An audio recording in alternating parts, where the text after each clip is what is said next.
پاکستان رسما داعش ته تبلیغات پیل کړل. امریکا څخه له راتګ وروسته عاصم منیر خپله کورنۍ دنده پیل کړه، خو دا چې طالبان څه وایي جزئیات همدلته وګورئ او چینل هم سبسکرایب کړئ. پاکستان چې د افغانستان ټولو حکومتونو پر ضد وسلوال مخالفین روزلي او داعش هم د امریکا په خوله د طالبانو پر ضد جنگول، خو طالبانو د پاکستان پر ځای ولسمشر غني او جمهوریت نظام د داعش په ملاتړ تورن کولو، خو اوس ورته ښکاره شو چې افغانستان کې د داعش ملاتړ څوک او ولې کوي. امریکا ته د عاصم منیر سفر سره هممهاله شنونکو ویل چې دا به د یوې نوې جګړې قرارداد وکړي. ښکاري چې هماغسې شوي او دا د داعش ته تبلیغات پیل کړ. د پاکستان د کورنیو چارو وزارت اعلان کړی چې د داعش ډله هڅه کوي چې په پاکستان کې د ځان لپاره اډې جوړې کړي.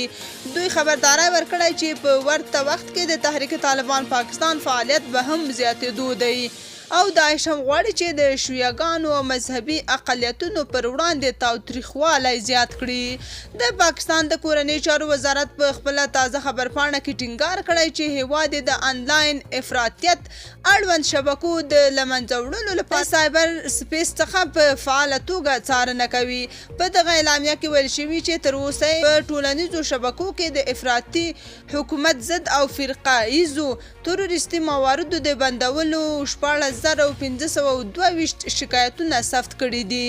خو وړمه ورځ دفاع وزیر ملا یعقوب ویل چې داعش ته سخته ماتې ورکړې او د امارت ځواکونو سره د مقابلې توان نه لري. له تیرو 2 کلونو راهیسې پاکستاني چارواکو ټینګار کړی چې د دغه هیواد د حکومت او تحریک طالبان پاکستان ترمنځ اوربند د ترهګرو ډلو په ګټه پای ته رسېدلی دی.